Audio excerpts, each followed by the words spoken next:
Hey friends, Dave here on behalf of Matt and Abby. Thanks as always, loyal listeners. We're so grateful for you. This is a bonus episode, and this is going to be a silly one. Sometimes when we're recording, we'd start with a sound check, and I just let the audio roll for a while, and you never know sometimes what we capture. This was before we actually started recording this week's episode, the one about teacher identity and teaching who we are. And we just wound up talking together for a while, as we often do. And this is kind of a peek behind the scenes, maybe, of how hallway conversations come together every week. So we hope you enjoy. Check, check, check. Hello. Hello. Yeah. Bonjour. Comment ça va? Ça va bien. Très bien. All right. So No, we're good. 8 years of French. That's all I know. Sorry, Mom. Reese is also learning French right now in Duolingo, so I'll let you know if she crosses you up. That's their other big thing. I got one for you guys. So It was my birthday, and my wife got me a cake and all that. It was just the three of us at home, my wife, my son, my daughter. They sang me happy birthday in 3 languages. Missy was singing English, Ethan's singing Spanish, Callie's learning Korean. So she sang it to me. Cool. I love it. That was a lovely moment for me. That is good. How's she learning Korean? Just Duolingo, online? and she's a huge K-pop fan, Yeah. and so she's just immersing herself in it. And she's like, battling. everybody can read Hangul. You just have to learn. And I'm like, okay, so you just have to I don't learn. even know what K-pop is. Oh boy. Korean pop music. Oh my word. Oh, it's That's a all. Our daughters are the same our person. daughters are the same. It's like a It's thing? great. Oh, It's it's a thing. huge. Yeah. It's Okay. all. No idea. So Gangnam Style side, Yeah, that yeah. was like early K-pop, Okay. and it is Korean, but it has kind of a Japanese influence and an American influence, and they sing mostly in Korean. Well, what's the biggest band in the world right now? What are they? BTS. BTS? Oh, come on. I got no clue. Come on. Oh, I'm clueless. Music is not my thing anyway. Ask your daughter who BTS is. No. She'll tell you. Like butter? I bet you she'll tell. Smooth like water. Oh, butter. Oh, I know that song. Yeah, that's Okay. BTS. That's K-pop. Okay. There you go. But now there's all other kind. Like it's all K-pop all the time in my house. Okay. I'm like, it's all. It's actually okay. I don't mind it. Right. I feel the same way. Like it's okay, and it's like there's way worse music they could listen to. For sure. Hey, how is your book? How's Crawdads? Can I just text Yeah. quickly? Text. Yeah. Have you read that? No. Where the Crawdads sing? Heard of, but I haven't read it. It's good. Yeah. Now I think about it, I think it might be a little too dark for Matt, but I recommended it for him. It was. See how Okay, it goes. so it's interesting, right? Like his books are sort of like I can sort of distance myself from it. Yeah. But there is sort of some scenes there where it's like, oh, I'm just gonna read a little bit faster. Like even when she was in the house and these teenage boys started knocking or played, I was like, oh, what's gonna happen? I don't like this. I forget that you're kind of a sensitive Yeah. reader. So sorry. Yeah, even as a reader, I'm sorry. If no, I no, recommended it. no. So far, so good. So far, Okay. but reading is also for me one way, like to engage tougher topics. Yeah. Like as opposed, like I cannot watch. I was great until we had kids. Like I can remember watching Silence of the Lambs, and I would watch them all. Yeah.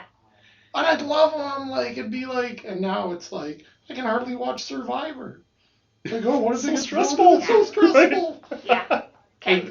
It's a big reason why I don't watch a ton of TV, but Well, if I do, I'm sorry if it's too dark. well, that's why I texted you on page 35. Like I kind of forget. I forget details. I just remember like the end and how like I just loved it. No. It's so far. I'm Okay. turning page. It's good so far. It's good. There's a sadness to it, just in terms of the loneliness. Absolutely. Right, her family's left her, like just. Absolutely. Right. It's Don't read The Glass Castle. I loved that too, but that was hard for me. Have you read it? I read Oh, it. see, I couldn't get through that. Yeah. No, Barely. Yeah. That was really hard for me. No, I read like that the little one. kids and the abuse in there. Yeah. Do you guys ever give up on a book? Yeah. You get so far into it. Oh, yeah. I've done it too. Okay, have you guys read Educated? No. Tara Westover? Heard of. I have not read it. That was one I had to put down for a long time because there's graphic like burn scenes in it, Yeah. and I couldn't do it. Yeah. See, I wouldn't. That's the only thing that I can't do in a book is like physical injury type stuff. I can't. Yeah. I can't. I have to like. Life's too short to finish books that you don't. I know, and I was glad I picked it back up because the rest is like it's a really good story. Yeah. And it very much intrigues me. But there are some that I don't go back to. Yeah. I had this with Ready Player One, which everyone loves the book, and everyone's like, "Oh, it should totally be your book." You love it. It's like you're living in this virtual reality world. It's got all kinds of '80s pop culture stuff. Like it should be my thing, sci-fi. I got about 50 pages in. Like, I hate this book. I do not enjoy reading this book. I'm done. And like I couldn't believe it. And then like the next book I read after that was Snow Crash from Neil Stephenson, who's this like hard sci-fi writer, and he wrote it in the '90s, and it was like an early. He coined the term the metaverse in that book, right? I mean, like talking about virtual reality and stuff. And I loved that book, and it's like what similar premise, just different style, right? Something I don't know. And I was glad that maybe someday I'll come back to Ready Player One. I've read more fiction in the first 5 months of this year than I probably have in the last few years combined. What do you attribute that to? Pardon? I think it started with. Yeah, that's a great question. It started with finding a good book. So like I think the last couple of years I've just been so consumed with teaching school leadership and research methods and kind of just getting my head around those texts. And then all of a sudden it started with Justin Bailey recommended and Melissa Bailey. We were out with them one night and they recommended these two books. The one was the Water Dancer. The Water Dancer. Then the other a couple of books like that. And then it was just sort of like, people have read good, and I really love them. And then I read this other book, I forget even what it's called now. This Iranian immigrant who moves to Edmond, Oklahoma. And what's it called again? Something Untrue. The story. Yeah, I haven't read it. Everything sad is untrue. There you go. And it's based on a true story. And I loved that. So I read those three books back to back. And then it's like, it's just been a while since I've asked people what are some good books? Because I've just been so consumed with school. So then I asked you, I said, what's a couple of good books? And you recommended Crawdad and The Dutch House, right? So now I have those two. And the other thing is, I'm getting up at, I usually get up around 5:30, 5:45, and I'm just using that time basically till Bev and Madeline get up at 7 to read. And so I'm reading an Andy Crouch book right now, and the Philip Yancey biography, and so I'm just trying to use. So if you read for an hour and a half every morning, you read a lot. You read a lot. Yeah. And so if you have good things to read, then that time goes by quickly. Anyways, I'm really enjoying it. Good. Yeah. Sorry if it's too dark. Oh, no, I'll just send you text once in a while. I'll be like, why did you make me read this book? I forgot that was in there. I said, but even on that's why I said page 35. I'm so sad right now. She's like, I'm so sorry. So my guilty pleasure in the summer is to read schlocky espionage novels. Yeah. I love that. So we were on our trip, but I read a novel while we were gone for 6 days. Have you read? Love it. I went through a huge Clive Cussler phase a few years ago. Same thing in the summer. I was like, this is awesome. Vince Flynn's been my guy lately. I love his stuff. It's like a little bit of political intrigue and CIA stuff. Yeah. It's just fun. What's it called? I have a book for you. Okay. I always take a recommendation. Oh, that's good.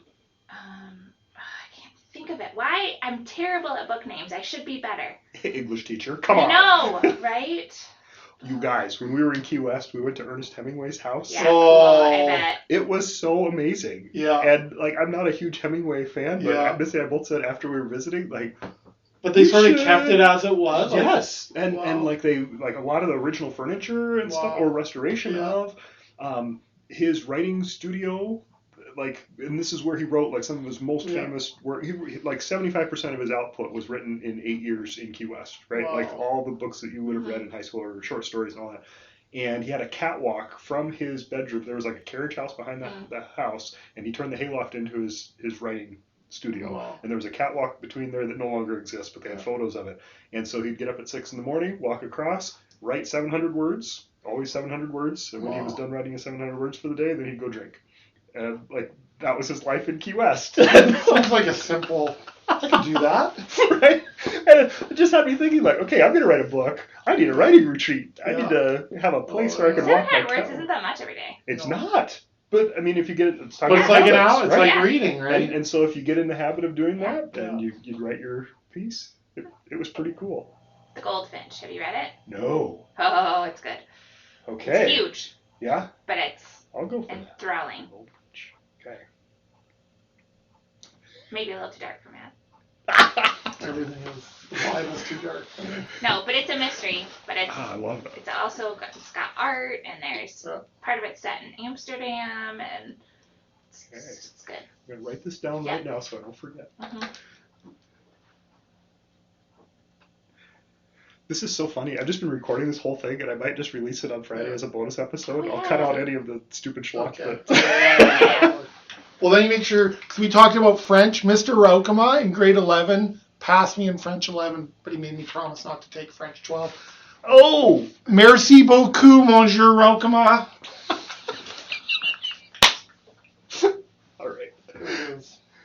So this started out as a sound check, and it turned into an episode. Yeah, we'll see what happens. All right.